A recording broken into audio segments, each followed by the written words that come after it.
السلام عليكم ورحمة الله.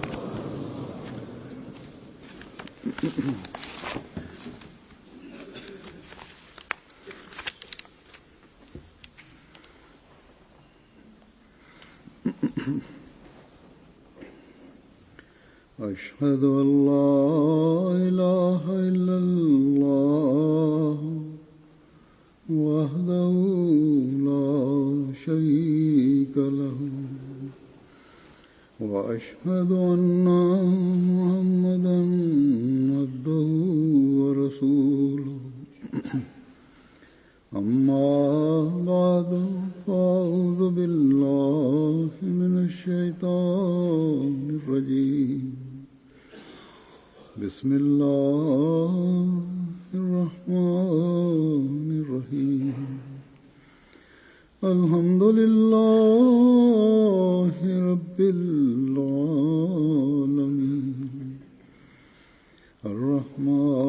الرحمن الرحيم مالك يوم الدين إياك نعبد وإياك نستعين اهدنا الصراط المستقيم صراط الذين أنعمت عليهم غير المغضوب عليهم ولا الضالين.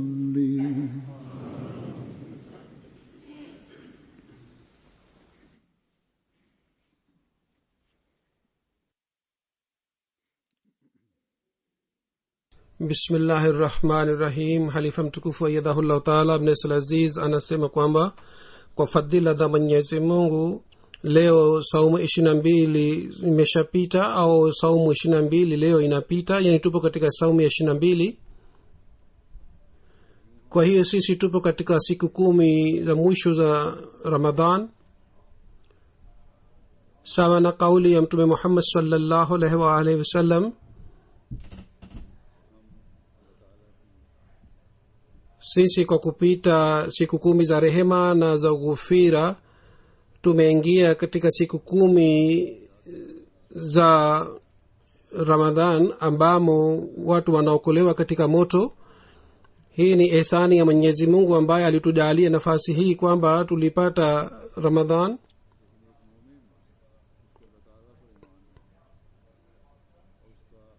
Yule ambaye anamwamini Mwenyezi Mungu na anataka kumcha Mwenyezi Mungu, moyoni mwake inakuwa hofu ya Mwenyezi Mungu. Yule mtu hawezi kufurahi kwa sababu ya hii kwamba siku hizi ambazo Mwenyezi Mungu alitozipatia zitaniokoa. Bila shaka siku hizi ni siku za rehema na ghufira, msamaha, na ni siku za kuokolewa katika moto. Lakini je, sisi tumepata baraka kutoka baraka ya siku hizi za Ramadhan au la?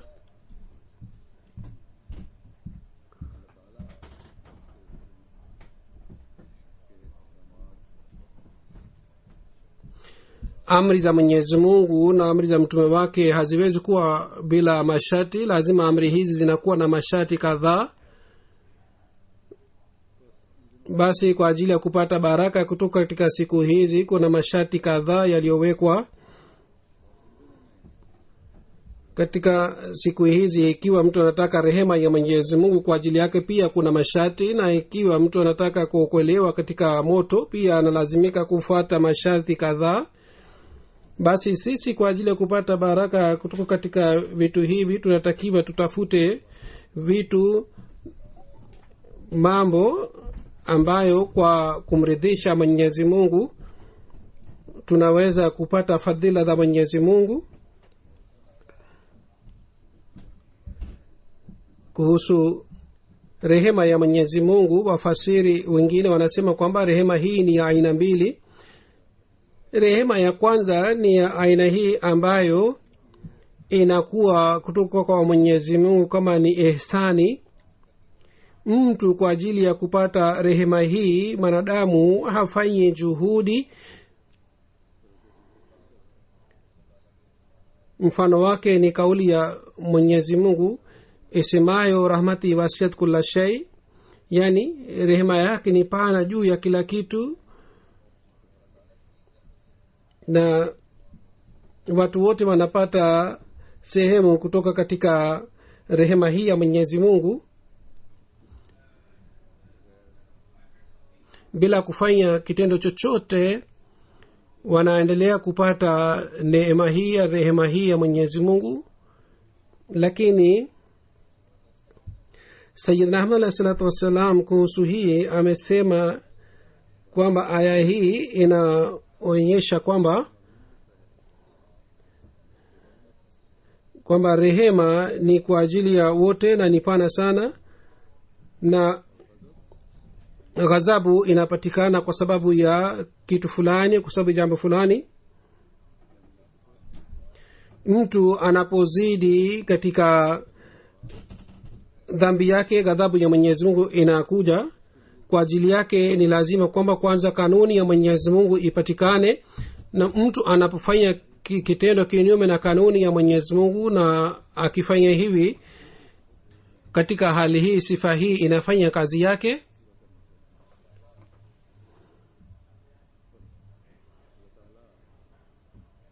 Basi Mwenyezi Mungu ni msamehevu na mrehemevu kwa ajili ya waja wake. Lakini ikiwa mtu anapata ghadhabu kwa sababu ya kwenda kinyume na kanuni na amri za Mwenyezi Mungu, ikiwa ni makosa madogo, Mwenyezi Mungu anaendelea kusamehe makosa madogo. Lakini wakati mtu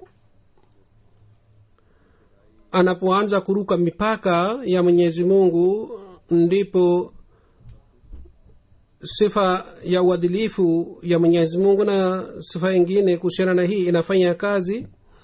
Lakini kwa jumla rehema ya Mwenyezi Mungu ni juu ya sifa zingine.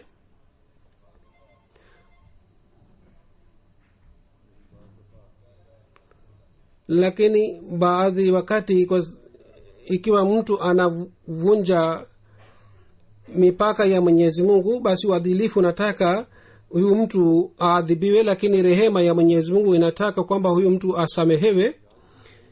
Inatakiwa kwamba hali hii si kwa ajili ya waaminio, si sifa ya waaminio. Wale ambao ni waaminio daraja yao ni tofauti na hii, au hali yao ni tofauti na hali hii.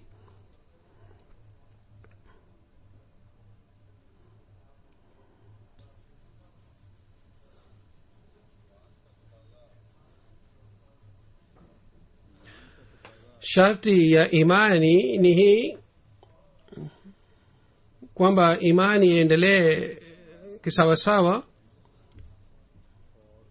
na mtu afanye juhudi ya kufuata amri za Mwenyezi Mungu. Ikiwa mtu ni mwaminifu mkweli, anatakiwa afanye hivi. Lakini kwa kuwa na juhudi hii yote, kwa sababu ya udhaifu wa binadamu, ikiwa anafanya dhambi, katika hali hii rehema ya Mwenyezi Mungu inafunika dhambi ile.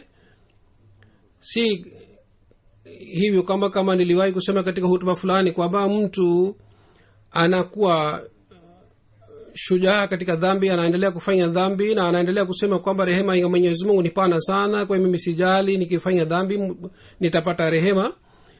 Jambo hili ni jambo la kupata ghadhabu ya Mwenyezi Mungu.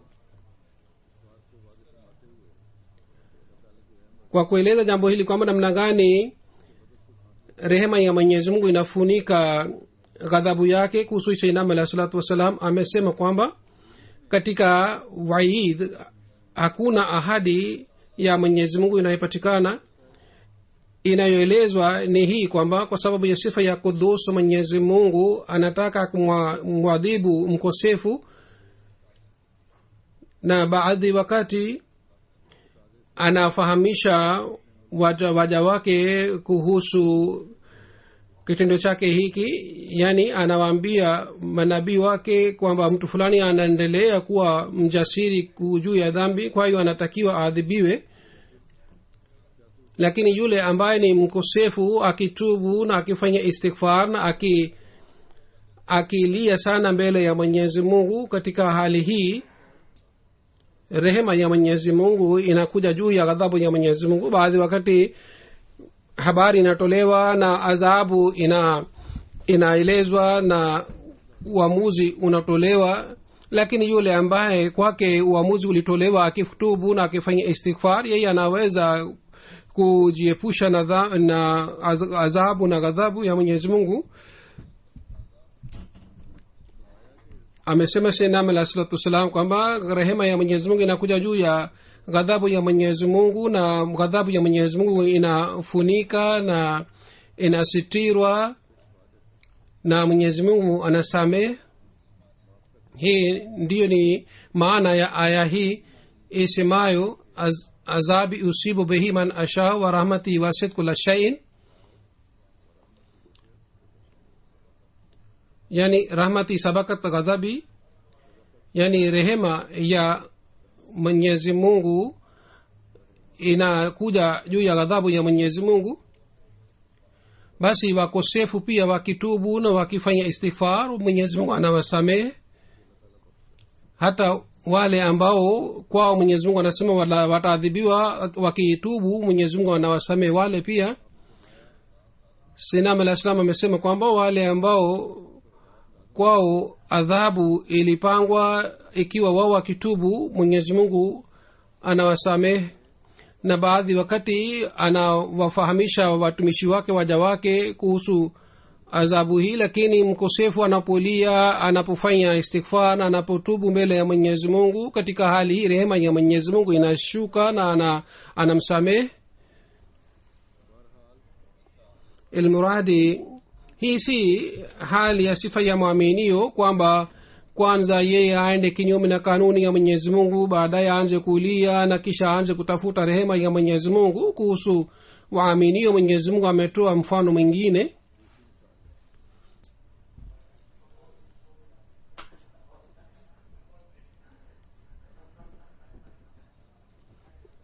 Na rehema ya aina nyingine ni ile inayopatikana kwa kufanya vitendo vizuri,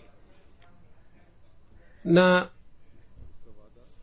ahadi yake ni kwa ajili ya wale wanafanya vitendo vizuri na wanafuata njia ya uchamungu Mungu. Kwa Mwenyezi Mungu anasema inna rahmatallahi karibu minal muhsinin, yani bila shaka rehema ya Mwenyezi Mungu ipo karibu na wale wanaofanya ihsani.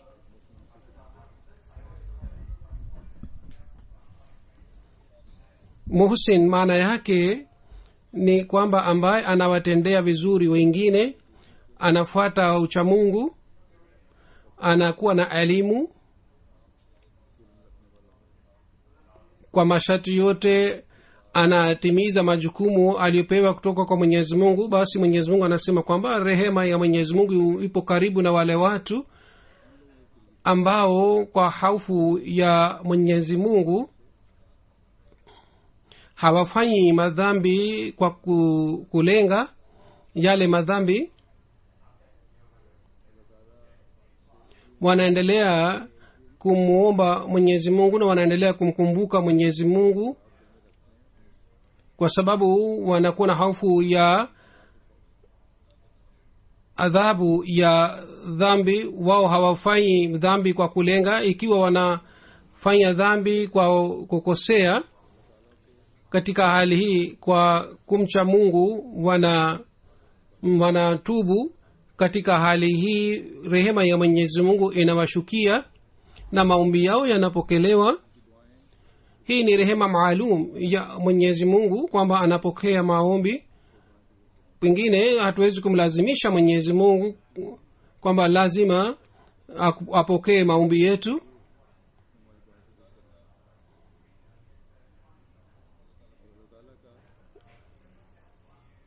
Mwenyezi Mungu anasema kama yupo pamoja na wale wanafanya ihsani, anakuwa pamoja na wale ambao kwa kufuata uchamungu wanaishi maisha yao yote. Anakuwa pamoja na wale watu ambao wanawatendea wengine vizuri na wanatimiza majukumu yao na haki zao. Basi ikiwa tunataka maombi yetu yapokelewe, katika hali hii tunatakiwa tuwe muhsin, yani tufanye ihsani. Na muhsin tunatakiwa tuwe kwa kulenga na kuzingatia maana hizi nilizozieleza. Hili si jambo la kawaida. Kwa kufanya mema wa kawaida mtu hawezi kuwa muhsin, bali kwa ajili ya kupata daraja hii mtu anatakiwa vitendo vyake viwe vya aina ya juu, ya hali ya juu. Mtume sallallahu alaihi wasallam alifanya sifa ya muhsin. Ikiwa tukizingatia sifa hii,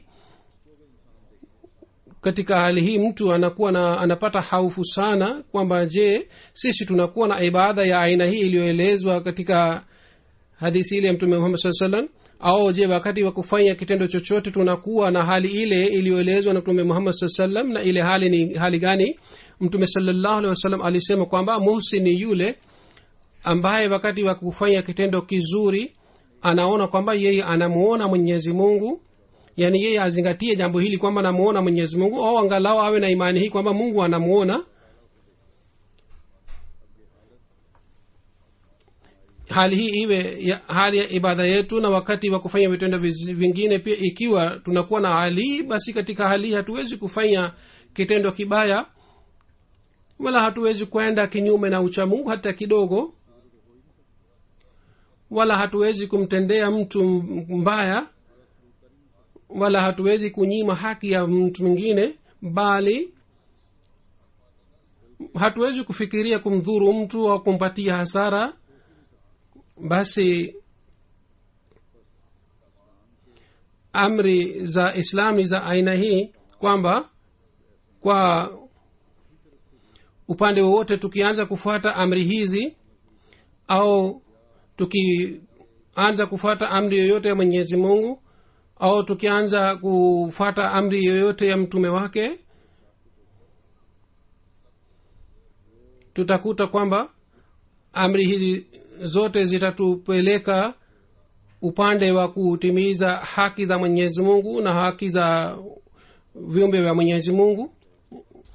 Halifa mtukufu anasema kwamba tunakuwa na hamu sana kwamba maombi yetu yapokelewe na sisi tuwe warithi wa rehema ya Mwenyezi Mungu na rehema ishuke itushukie. Lakini kwa ajili ya kupata vitu hivi vyote hatufanyi juhudi ya kupata ile daraja, au wengi wetu hawafanyi juhudi ya kupata ile daraja na ile hali iliyotakiwa mwaminio afanye. Sisi tunafurahi juu ya jambo hili kwamba sisi tunapita katika siku 10 za rehema za Mwenyezi Mungu, lakini sisi hatufikirii kwamba kwa ajili ya kupata rehema hii sisi tumefanya nini au tulitakiwa tufanye nini kwa ajili ya kupata rehema hii ya Mwenyezi Mungu. Je, sisi tulikuwa sawa na wale waliofanya madhambi na wakosefu kwa kufanya istighfar na kutubu na kukulia kwa muda, walisalimika katika ghadhabu iliyopangwa kwamba watapata kwa sababu ya ukosefu fulani? Au je, sisi kwa kujiingiza pamoja na waaminio tulifanya juhudi ya kuishi maisha ambayo ni maisha ya wale watu ambao wanaahidi kwamba wataendelea kufuata njia ya uchamungu, au wanasema kwamba watawatendea wengine vizuri daima dawamu, na wanasema kwamba wakifanya vitendo vizuri katika Ramadhan wataendelea kufanya vitendo hivi katika maisha yao yote? Basi sisi tunataka tupate rehema hii ya Mwenyezi Mungu, na kwa ajili yake tufanye juhudi sana ambayo itaendelea pamoja nasi daima dawamu, isiwe kwa muda ambayo inatusalimisha katika ghadhabu na kisha baada ya kupita muda fulani sisi turudi katika hali yetu ya zamani. Basi katika neno hili moja la rehema, Mtume Muhammad sallallahu alaihi wasallam alitupatia mwenendo wa maisha yetu, na akasema kwamba katika siku 10 za Ramadhan mutafute rehema ya Mwenyezi Mungu. Wakati mtakapotafuta rehema hii, kisha muahidi kwamba rehema hii itaendelea katika maisha yetu yote kwa ajili ya mwaminio. malezi ya siku 10 itamwonyesha njia zingine, lakini kwa sababu shetani anakuwa pamoja nasi wakati wote na yeye pia anafanya kazi yake, anajaribu kututeleza na anajaribu tusifanye vema. Ndiyo maana kwa ajili ya kupata, baada ya kupata rehema hii, kwa ajili ya kuendelea na rehema hii tunataka msaada wa Mwenyezi Mungu, na kwa ajili ya kupata msaada huu wa Mwenyezi Mungu tunatakiwa tufuate njia gani? Amesema kwamba siku 10 za baada ya siku hizi za 10 za Ramadhan muombe msaada na uwezo kutoka kwa Mwenyezi Mungu ili vitendo wenu uendelee, na uwezo huu ni istighfar. Na Mtume Muhammad sallallahu alaihi wasallam alisema kwamba siku 10 za katikati ya Ramadhani siku za ghufira na msamaha. Kama niliwahi kueleza kwamba yule anayelia na anayeomba msamaha, Mwenyezi Mungu anafunika dhambi zake na anamrehemu. Lakini muaminio ni yule ambaye anaendelea kufanya hivi maisha yake yote, na hali yake ionekane katika kauli yake na katika vitendo vyake, na yeye aendelee kufanya istighfar katika maisha yake, na yeye afanye istighfar kwa kuangalia vitendo vyake. Hali yake itakapokuwa ya aina hii, katika hali hii rehema na ghufira ya Mwenyezi Mungu itaendelea kutushukia na kufunika dhambi zetu, na milango ya rehema yake itaendelea kufunguliwa kwa ajili yetu. Na hali hii itakapopatikana, Mwenyezi Mungu atatupatia uwezo wa kufanya vitendo vizuri katika maisha yote.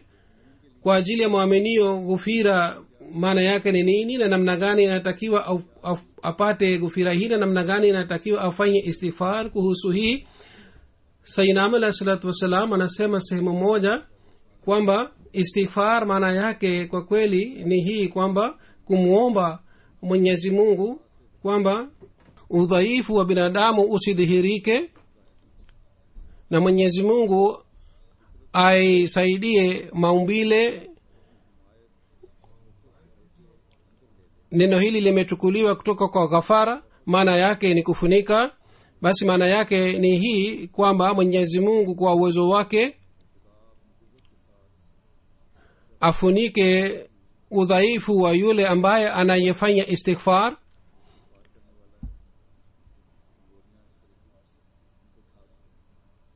na Mwenyezi Mungu anafunika dhambi zake. Na hii ndiyo ni maana yake halisi, kwamba Mwenyezi Mungu kwa uwezo wake kwa ajili ya yule anayefanya istighfar anamsalimisha katika udhaifu wa binadamu, na kwa elimu yake ampatie elimu, na kwa nuru yake ampatie nuru, kwa sababu Mwenyezi Mungu baada ya kumuumba mwanadamu hakumwacha peke yake, bali kama yeye ni muumbaji wa binadamu, na vile vile kama aliumba viungo vyake vyote na uwezo wake wote, vile vile Mwenyezi Mungu ni Qayyum, yani yoyote aliyotengeneza kwa msaada wake maalum analinda. Yani yoyote Mwenyezi Mungu aliyeumba aliyetengeneza kwa fadhila yake maalum na kwa msaada wake maalum anabakisha ile. Basi ikiwa jina la Mwenyezi Mungu ni Qayyum pia, yani kwa msaada wake anabakisha viumbe vyake, ndiyo maana ni lazima kwa ajili ya manadamu kwamba kama aliumbwa na Mwenyezi Mungu, vile vile yeye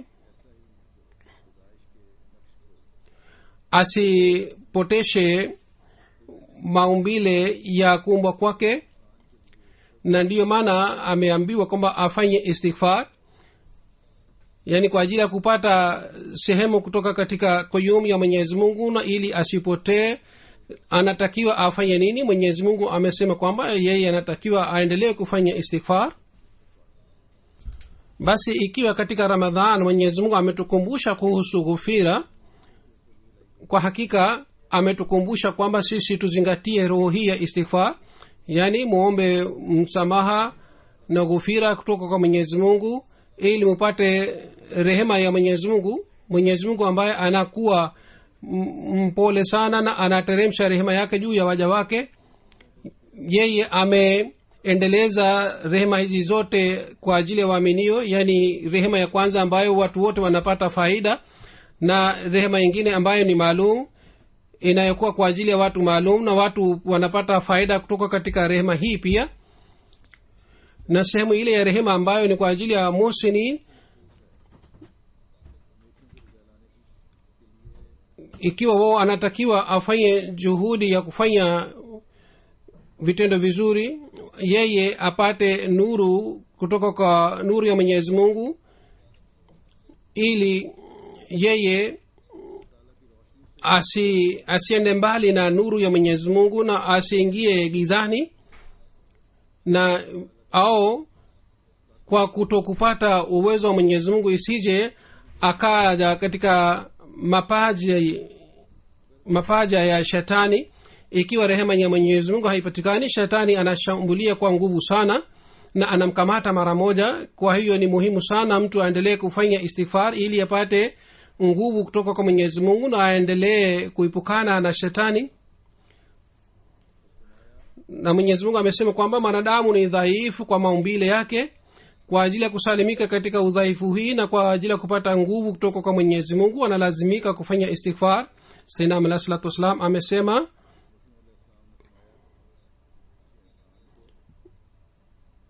mwanadamu kwa ajili ya kuendelea na mema yake na kwa ajili ya kupata fadhila za Mwenyezi Mungu daima dawamu anahitaji msaada kutoka kwa Mwenyezi Mungu. Bila msaada wa Mwenyezi Mungu hatuwezi kufanya kitu chochote.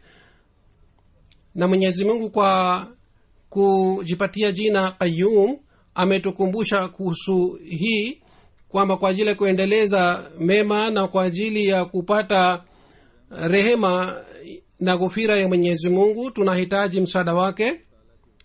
Na hii sifa hii ya Qayyum inatuonyesha kwamba ikiwa nyinyi mnataka kuendeleza kitu chochote katika hali hii mnalazimika kupata msaada kutoka kwangu. Kwa hiyo mnatakiwa mje kwangu. Basi msaada huu Mwenyezi Mungu anasema kwamba nyinyi msiache kamwe. Mwenyezi Mungu ambaye ni Qayyum anabaki na yeye anabakisha wengine, na yeye ni msaada madhubuti. Basi tunatakiwa tuelewe kitu hiki kwamba siku 10 za katikati ya Ramadhan, ikiwa ni siku hizi za maghfira ya ghufira, mradi wake si kwamba mufanye istighfar sana katika siku hizi na kwa kufanya hivi mmepata lengo lenu, bali Mtume Muhammad sallallahu alaihi wasallam ametukumbusha kuhusu hii kwamba Ramadhan ilikuja, Mwenyezi Mungu alikuja karibu na waja wake, watumishi wake. Nyinyi pia mulianza kuzingatia saumu na maombi. Basi nyinyi kwa ajili ya kuendeleza mema hii na kwa ajili ya kupata rehema ya Mwenyezi Mungu katika maisha yenu yote na kwa ajili ya kusalimika katika udhaifu wa maumbili yenu, nyinyi kwa kufanya istighfar muje katika kinga cha Mwenyezi Mungu na mufanye juhudi kwamba hali hii iendelee katika maisha yenu yote. Mwenyezi Mungu atujalie kwamba kila mmoja wetu kwa fikra hii kwa kupata ghufira ya Mwenyezi Mungu wapite katika siku 10 za katikati za Ramadhan, au wamepita katika siku 10 za Ramadhan kwa sababu siku 10 hizi za katikati zimekwisha. Sasa wanaingia katika siku 10 za mwisho za Ramadhan kwa fikra hii kwamba nuru waliopata na nguvu waliopata, na nuru hii na nguvu hii itatupeleka katika pepo ya ridha ya Mwenyezi Mungu. Mtume sallallahu alaihi wasallam aliposema kwamba siku 10 za mwisho ni siku za kumwokoa mwanadamu katika moto, wakati mtu anapofunikwa na ghufira ya Mwenyezi Mungu kwa kupata nuru kutoka kwa Mwenyezi Mungu, anapata nguvu na anaimarika juu ya nuru hii. Katika hali hii ni dhahiri kwamba yeye anapata ukaribu na Mwenyezi Mungu. Mwenyezi Mungu hamwachi mtu yeyote bila kumpatia ujira. Mwenyezi Mungu ni mrehemevu na msamehevu na mpaji wa kila kitu. Wakati mtu anapofanya wema kwa ajili ya Mwenyezi Mungu, katika hali hii Mwenyezi Mungu hafanyi hii tu kwamba kama mimi sitakutupa motoni, wewe umeokolewa katika moto, bali Mwenyezi Mungu kwa kusema hii kwamba mtaokolewa katika moto katika siku 10 za hii. Mtume sallallahu alaihi wasallam alitufundisha hii kwamba Mwenyezi Mungu wanaofanya vitendo vya aina hii kwa kuwaridhia nao anawapatia bishara ya pepo yao. Milango ya moto iliyofungwa wakati Ramadhan ilipoanza, ikiwa mnaendelea kufanya istighfar na mkiendelea ghufira kutoka kwake daima dawamu, na mtafanya juhudi kwa ajili ya kufanya vitendo vizuri, na mtaendelea kufuata amri za Mwenyezi Mungu katika hali hii, si katika siku 30 ya Ramadhan bali baada ya Ramadhan pia, mkiendelea kutubu na kuomba ghufira, katika hali milango ya moto itafungwa kabisa. Hazur anasema kuhusu uhakika wa jahannamu na pepo. Nataka kusoma maandiko Sayyidina alayhi salatu wasalam. Sayyidina alayhi salatu wasalam anasema kwamba lengo la dini ni nini? Ni hii tu kwamba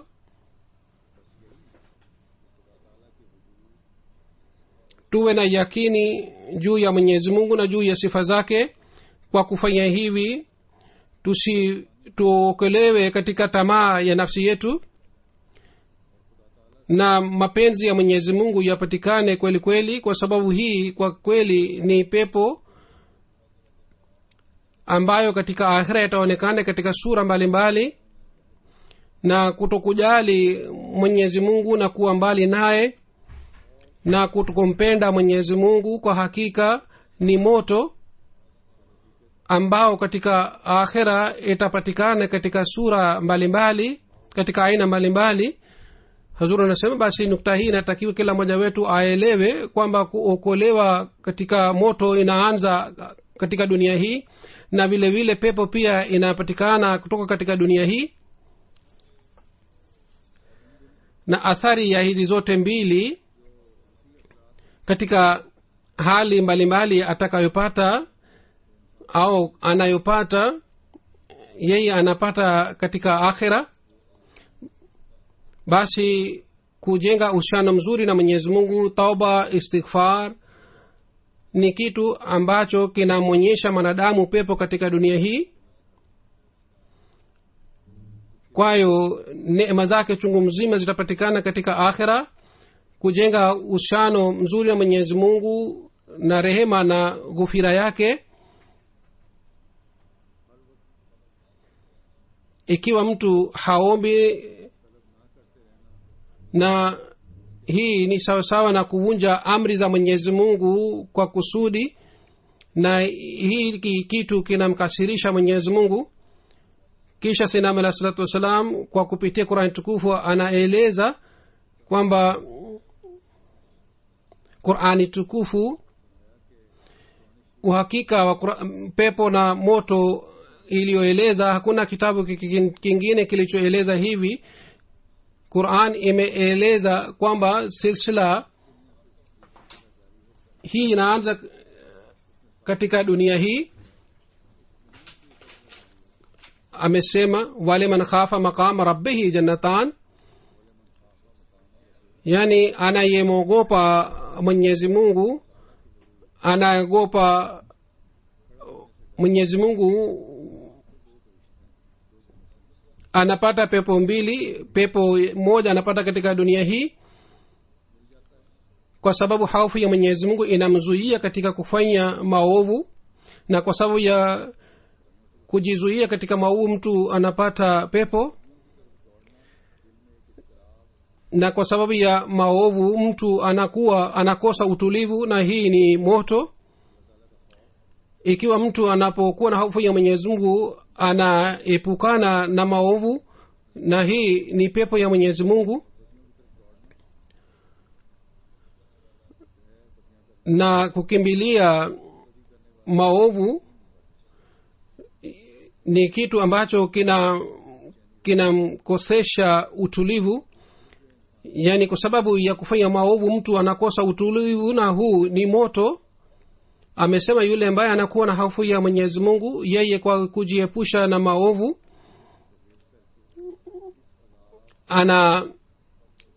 anasalimika katika, anaokoka katika moto,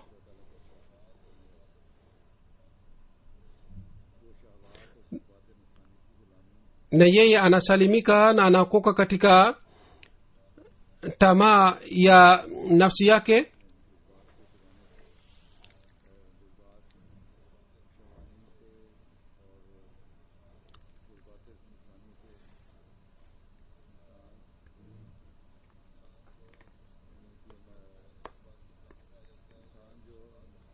Na yule ambaye anakamatwa na tamaa ya nafsi, ikiwa anakuwa na hofu ya Mwenyezi Mungu, basi anaweza kuepukana na hali hii, kisha anapata maendeleo katika kupata ukaribu wa Mwenyezi Mungu. Na hivi yeye kwa sababu hii anapata ladha na furaha, na hivi maisha ya pepo inaanza kutoka katika dunia hii kwa ajili yake. Pepo ya dunia hii au kufanya juhudi ya kupata pepo ya akhira na kuepukana na moto ni vipi? Amesema Sayyidina Alayhi Salatu Wasalam kwamba sawa na Qur'an, kauli ya Qur'ani tukufu, kuepukana na moto na kupata pepo haipatikani katika akhira tu, bali inapatikana kutoka katika dunia hii.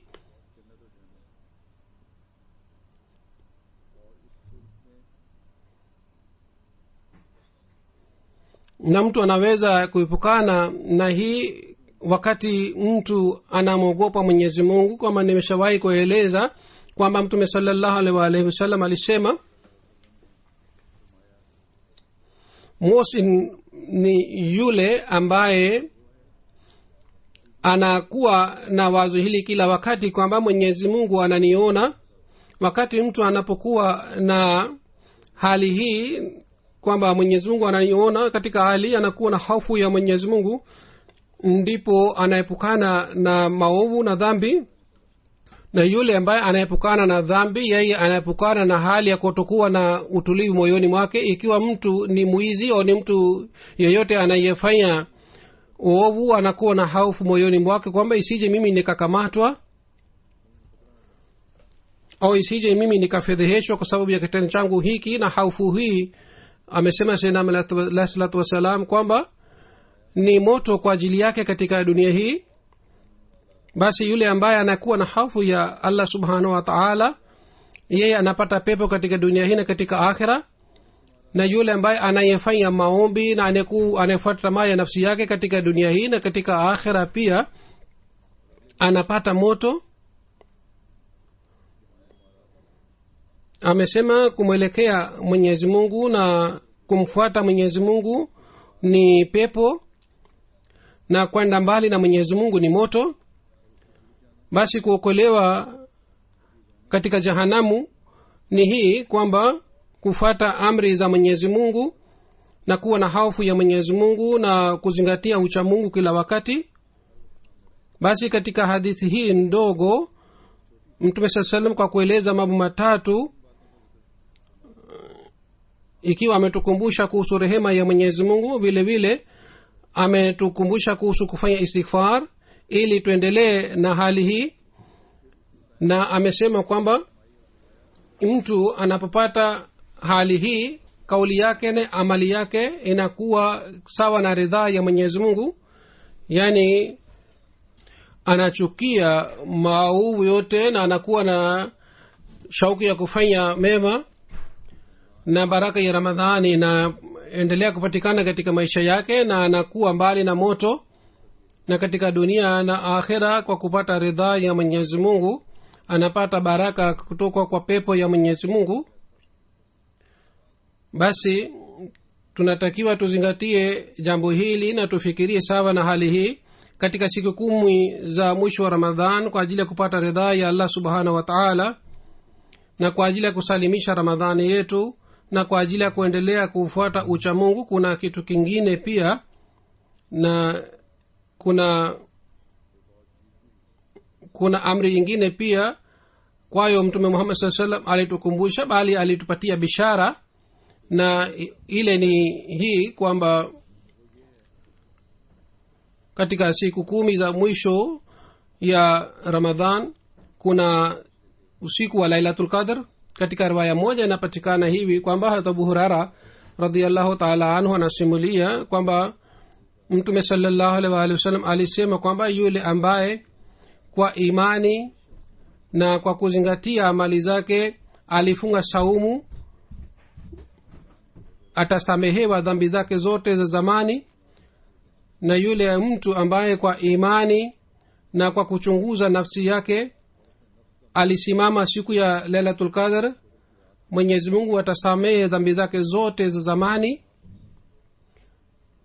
Hazur anasema Lailatul Qadr ina umuhimu wake sana, lakini saumu ya Ramadhan pia inakuwa na umuhimu sana. Ni sawa kama katika usiku moja dhambi zote zinasamehewa, lakini vitendo vya Ramadhan pia vinazingatiwa vilivyofanywa katika siku 30 ya Ramadhan. Mwenyezi Mungu amesema kwamba haya ni masharti ambayo ni muhimu. Saumu ya Ramadhan ni muhimu, na vile vile katika siku ya Ramadhan Lailatul Qadr kuomba msamaha kutoka kwa Mwenyezi Mungu, na vile vile kuchunguza nafsi. Ikiwa katika siku za mwanzo wa Ramadhan udhaifu ulibaki, katika siku za mwisho mtu anatakiwa afanye juhudi ili udhaifu ule uondolewe. Mtume sallallahu alaihi wasallam hakusema hii kwamba yule ambaye aliyepata Lailatul Qadr Mwenyezi Mungu atasamehe dhambi zake, bali kila mtu anayefunga saumu na anayesimama siku ya Lailatul Qadr na kwa imani na kwa kuchunguza nafsi yake anafanya hivi, Mwenyezi Mungu anamsamehe. Na Mwenyezi Mungu ameweka masharti chungu mzima kwa ajili ya mwaminio, na mahala popote Mwenyezi Mungu ameweka masharti haya. Amesema kwamba imani inatakiwa iboreshwe kwa vitendo vizuri. Upande huu pia inatakiwa mtu azingatie, yani imani ni nini. Imani ni hii kwamba pamoja na imani mtu afanye vitendo vizuri. Mwenyezi Mungu ameeleza alama chungu mzima za waaminio. Kwa mfano alama moja ni hii kwamba innamal mu'minuna allazina idha zukira Allahu wajilat qulubuhum,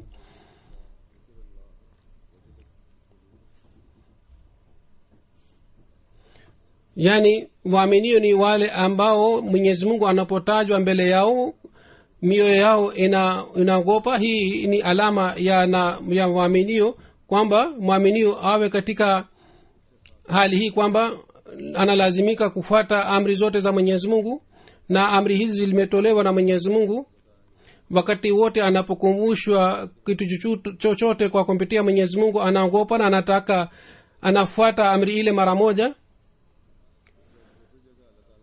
Na wakati anapokumbushwa kuhusu vitendo vizuri kwamba afanye kwa ajili ya Mwenyezi Mungu, na anaambiwa kwamba hii ni amri ya Mwenyezi Mungu kwamba afanye vitendo vizuri, basi yeye anazingatia mara moja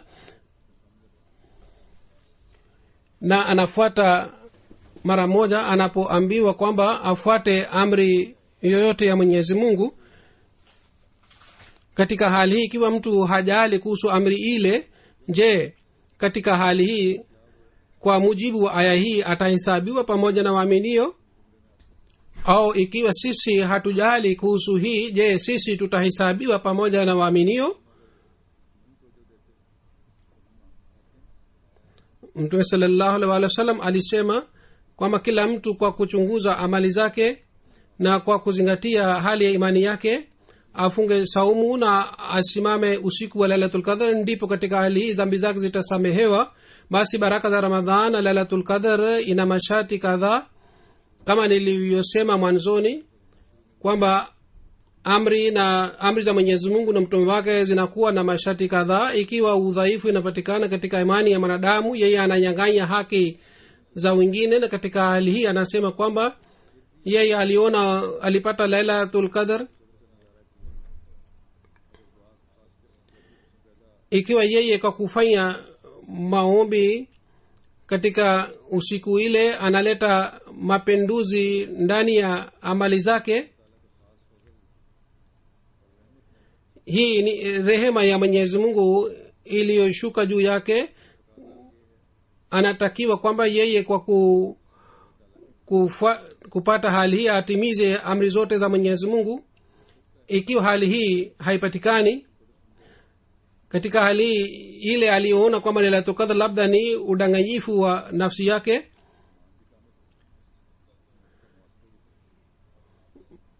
basi nukta hii alituelezea Sinam alayhi salatu wassalam hivi kwamba Lailatul Qadr si usiku moja tu.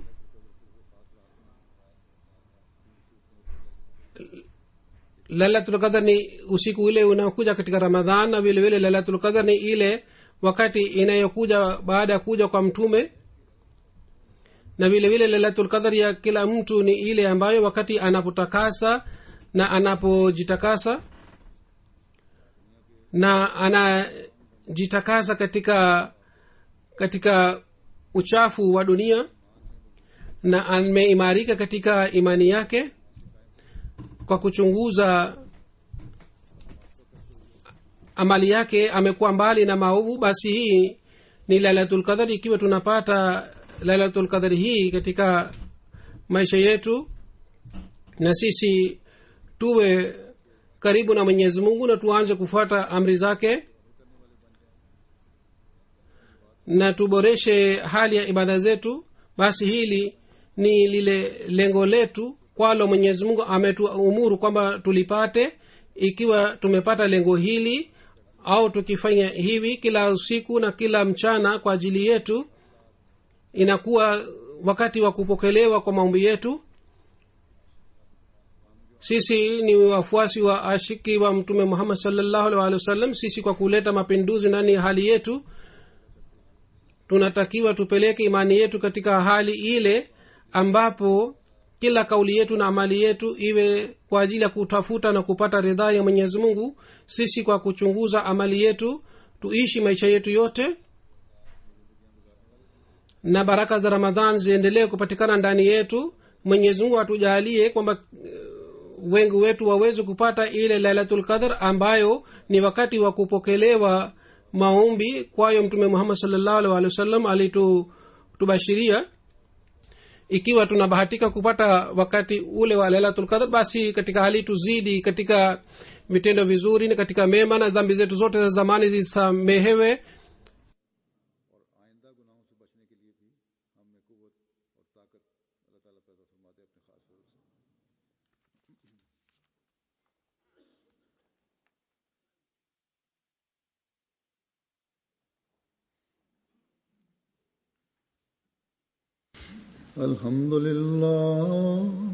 Alhamdulillah nahmaduhu wa nasta'inuhu wa nastaghfiruhu wa nu'minu bihi wa natawakkalu alayhi wa na'udhu billahi min shururi anfusina wa min sayyiati a'malina. من يهده الله فلا مضل له ومن يضلل فلا هادي له ونشهد أن لا إله إلا الله ونشهد أن محمدا عبده ورسوله. عباد الله رحمكم الله، إن الله يأمر بالعدل والإحسان وإيتاء ذي القربى وينهى عن الفحشاء والمنكر والبغي يعظكم لعلكم تذكرون. اذكروا الله يذكركم وادعوه يستجب لكم ولذكر الله أكبر.